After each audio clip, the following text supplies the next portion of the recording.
نہیں ملے گا۔ اس یمن کا پورا وفد مولا علی کے گھر گیا۔ مجھے فاطمۃ الزہرا کی چادر کی قسم ہے، مولا علی کے دروازے پہ جب وہ وفد آیا، آکے مولا نبی کیسے تھے کوئی بتاتا نہیں۔ علی نے آواز دی حسن باہر کو آؤ، امام حسن باہر آئے، فرمایا ایسے تھے جیسا میرا حسن ہے ویسے تھے۔ نعرہ تکبیر، نعرہ رسالت۔ جیسا میرا حسن ہے، جلدی بولو، جیسا میرا حسن ہے ایسے تھے۔ دیکھ لے ایسے تھے۔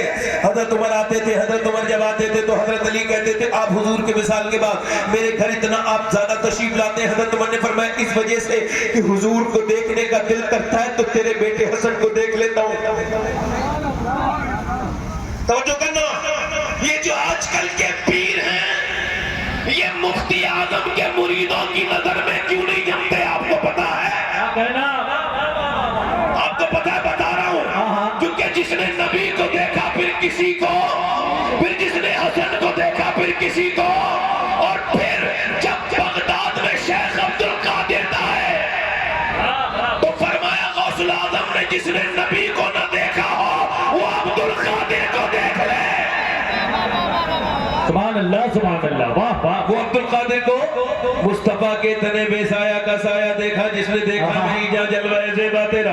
مصطفیٰ کے تنے بے سایہ کا سایہ دیکھا جس نے دیکھا میری جاں جلوہ زیبا تیرا۔ یعنی غوث اعظم کا چہرہ حضور کی طرح، ناک حضور کی طرح، کیونکہ وہ اپنے بابا حسن کو گئے اور حسن نبی کو گئے ہیں، اور نبی کا چہرہ نبی کے چہرے کی طرح بالکل امام حسن کا چہرہ ہے۔ اب جس نے نبی کو دیکھا پھر کسی کو نہیں دیکھا، اور پھر جس نے حضرت امام حسن کو دیکھا پھر اس کی نظر کسی پر نہیں جم پائی، اور پھر جس نے بغداد میں عبد القادر کو دیکھا اس نے مصطفیٰ کے تنے بے سایہ کو دیکھا۔ مگر جب بریلی کے ایک عاشق نے غوث پاک کو مانا تو اللہ نے اس کے گھر میں ایک ایسا بچہ پیدا کیا جس کا چہرہ بالکل عبد القادر کی طرح۔ تو جب لوگوں نے مفتی اعظم کو دیکھا تو پھر غوث اعظم نظر آئے۔ نعرہ تکبیر، نعرہ رسالت، جشن غوث الوقت۔ بولو کون نظر ہے؟ غوث الاعظم، غوث الاعظم نظر آئے۔ اب یہ جو آج کل کے نمونے پیر پھر رہے ہیں ان کو سمجھاؤ، اپنی تعریفیں کروانے کے بجائے کچھ ٹھیک طرح کام کر لو، قبر میں کام آ جائیں گے۔ یہ سب بولتے ہیں فلاں مقرر کا تنا نذرانہ، فلاں شاعر کا، یہ پیر صاحب کے نذرانے کے بارے میں بات کیوں نہیں کرتے؟ ایک ایک پیر پورے ہندوستان کے سارے مولویوں کو خرید لیتے، اتنی اتنی تین فارچونر ہیں کہ پیر صاحب کے پاس، ان کے پاس کہاں سے آیا ہے؟ یہ دعویٰ صرف وہی کر سکتا ہے جس کے پہلے کی طرح بات کے حالات بھی ہوں، یعنی جیسے میرے حضور، جیسے ابو بکر صدیق، جیسے حضرت عمر۔ باقی توجہ ہے کہ نہیں؟ اور یاد رکھو ایک شاعر آتا ہے وہ کچھ نام تو سناتا ہے، کیا بات ہے، واہ واہ واہ واہ۔ برا نہ ماننا بھائی، میں کسی پیر کا مخالف نہیں، میں خاندانی پیر ہوں، دادا پردادا باپ میرے یہاں ہے ہی یہی معاملہ، خاندانی پیر، میرا کوئی سلسلہ ٹوٹا نہیں غوث پاک کے لے کے اب تک۔ مگر میں کسی پیر کا مخالف، میں اسے پیر مانتا ہوں جو اللہ کے قریب کرے، اور جو اپنے قریب کرے اسے میں مانتا نہیں ہوں۔ اب مل جائے گا تو ایسے اخلاق احترام تو کر ہی لیتا ہوں، دل سے نہیں کرتا، دل سے مفتی اعظم کو مانتا ہوں۔ کس کو مانتا ہوں بولو؟ دل سے تاج شریعہ کو مانتا ہوں۔ اور سے بولو اللہ تعالیٰ آپ سب کو برکت عطا کرے۔ ہمارے قاری اختر صاحب اللہ تشریف رکھتے ہیں، مجھے اعلیٰ حضرت کی منقبت کے 2-3 شعر یاد آ رہا ہے، کہو تو پڑھ دوں اعلیٰ حضرت کی شان، غوث پاک کی شان میں پڑھ دوں؟ اچھا یہ میں نے غوث پاک کی بارگاہ میں ہی بیٹھ کے پڑھا ہے، واہ واہ واہ واہ، جو کلام پڑھ رہا ہوں، مگر یہ کلام نہیں وظیفہ ہے۔ کیا ہے؟ آپ میرے ساتھ اگر پڑھنے کا وعدہ کریں تو میں 2-3 شعر پڑھ لوں۔ ہاتھ اٹھا کے ذرا بولو سبحان اللہ۔ اچھا دل لگا آپ لوگوں کو نہیں لگا؟ دونوں ہاتھ اٹھا کے بولو سبحان اللہ۔ سبحان اللہ کیسے کتنی نیکیاں ملتی ہیں؟ کتنی؟ 90 ملتی ہیں۔ 70 تو آپ کے یہاں ملتی ہوگی بھائی، ہمارے یہاں تو 90 ملتی ہیں۔ کتنی ملتی ہیں بولو؟ کتنی؟ 90۔ جس کے پاس نیکیاں زیادہ ہوں وہ نہ بولے، جس کے پاس کم ہو، مومن تو نیکیوں کا حریص ہے نا، واہ واہ واہ، مومن کو نیکیاں چاہیے نا۔ اور اللہ کا ذکر کیا کرو، اٹھتے بیٹھتے چلتے پھرتے کھاتے پیتے، یہ دلوں کا سکون اللہ کے ذکر میں ہے۔ اور حضور فرماتے ہیں جس نام سے پکارو گے نا اسی کی برکت ملے گی۔ یعنی تم کہوگے رحیم تو وہ تو رحیم ہے ہی، تمہارے دل میں رحم اتر جائے گا. تم کہو گے کریم کریم کریم تو تمہارے دل میں کرم اتر جائے گا. تمہارا دل کریموں والا کام کرنے لگے گا. تم اس کو جس نام سے پکارو گے اس کی اسی صفت کا صدقہ تم کو ملے گا. اب تم اس کو سبحان اللہ کہو گے تو وہ تو پاک ہے مگر تم کو پاک کر دے گا. واہ واہ واہ، زور سے تو بولو یار. تو غوث پاک کی مرحمت پڑھو. شیخ عبد القادر جیلانی سبحان اللہ عادت فرماتے ہیں کرے جو ذکر وہ ذاکر ہے پیارے، تصور جو کرے شاغل ہے یا غوث. اسی مرحبت کے 2-3 شعر پڑھتا ہوں. دونوں ہاتھ اٹھا کے بولو لبیک یا غوث اعظم، لبیک یا غوث اعظم. ذاکر بھائی ہیں ماشاءاللہ. آپ اتنے فرینڈ فوٹ پہ آئیے، بیک فوٹ کچھ چلے گئے، آپ یہاں تشریف آئیے. پڑھو 2-3 شعر زور سے بولے سبحان اللہ. طلب کا منہ تو کس قابل ہے یا غوث، طلب کا. اگر کوئی پریشانی دماغ میں ہو تو یہ کہہ کہ جب میں کہوں یا غوث تو آپ بھی یا غوث کہیں، میرے ساتھ پڑھیں. اعلیٰ حضرت کا کلام ہے، غوث پاک کی شان میں لکھا ہوا، یعنی ہندوستان کے سب سے بڑے عاشق کا کلام ہے.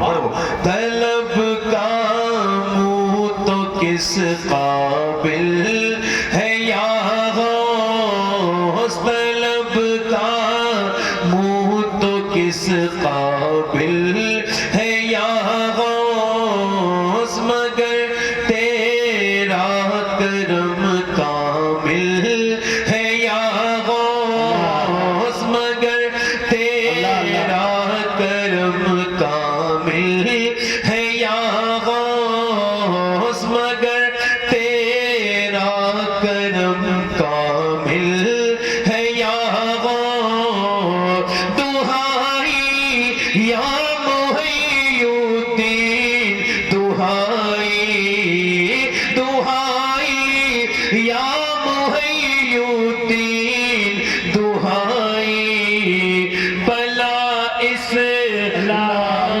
پر نازل ہے یا غوث، بلا اسلام پر نازل. پڑھو ذرا بلا اسلام پر نازل. پورا مجمع پیچھے سے ہی آواز آنی چاہیے. بلا اسلام پر نازل ہے یا غوث، یا غوث کی آواز. بلا اسلام پر نازل ہے یا غوث، تو اپنے وقت کا صدیق اکبر، تو اپنے وقت کا صدیق اکبر، تو اپنے وقت کا صدیق اکبر.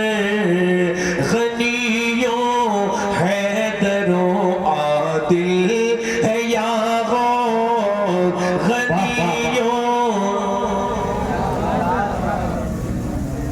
زور سے غنیوں حیدر و عادل، اور تیرا وقت اور پڑے یوں دین پر وقت، تیرا وقت اور پڑے یوں دین پر وقت. نہ تو عاجز نہ تو غافل ہے یا غوث، نہ تو عاجز نہ تو غافل. کیا بات ہے، سبحان اللہ. اور اعلیٰ حضرت سے پوچھا یہ سب کس کا ہے، یہ میلے، یہ رونقیں، یہ رنگتیں، یہ نام کس کا ہے؟ تو فرماتے ہیں تیری چڑی یہاں ہے، تیرا دانا پانی، تیری چڑی یہاں ہے، تیرا دانا پانی، تیرا میلہ تیری محفل ہے یا غوث، تیرا میلہ تیری محفل، تیرا میلہ تیری محفل پوچھا بریلی کی بہاریں کس سے ہیں، یہ بریلی پہ اتنا کرم کہاں سے ہے؟ تو میرے امام کہتے ہیں تیرے بابا کا پھر تیرا کرم ہے. پڑھو اس مصرع کو، پڑھو میرے ساتھ. تیرے بابا کا پھر تیرا کرم ہے، تیرے بابا کا پھر تیرا کرم ہے، یہ موور نہ کسی قابل ہے یا غور، یہ موور آخری شعر پڑھتا ہوں کیونکہ اعلیٰ ادب کی شاعری ہے نا، سمجھ میں نہیں آتی مگر سکون زیادہ دیتی ہے عام لوگوں کے. ایک شعر آخری پڑھتا ہوں. تنے بے سایہ ذل کبریا ہے، تنے بے سایہ ذل کبریا ہے، تو اس بے سایہ ذل کا ذل ہے یا غور، رضا کا خاتمہ بالخیر ہوگا، رضا کا خاتمہ بالخیر ہوگا، تیری رحمت اگر شامل. سبحان اللہ. یہ کو کم کرتے ہیں، دل لگا آپ لوگوں کا نہیں لگا، دل لگے. میں آپ سے عرض کر رہا تھا ماشاءاللہ اپنی زندگی کو آج اسے ایک نئے انداز سے جینا ہے. جس کو یہ نہیں خبر ہونا کہ میری منزل کیا ہے وہ پوری زندگی بھی سفر پہنچ پائے گا، پہنچ پائے گا. جس کو یہ نہیں پتا ہو مجھ کو بمبئی جانا ہے یا دلی جانا ہے، پونے جانا ہے، حیدرآباد جانا ہے، کلکتہ جانا ہے، پوری زندگی سفر کرے پہنچے گا. ایسے ہی انسان اگر اپنی منزل کو ہی نہ ڈسکور کر پائے، اے بھائی کہاں چلے، اے بھائی، اے کہاں چلے بھائی،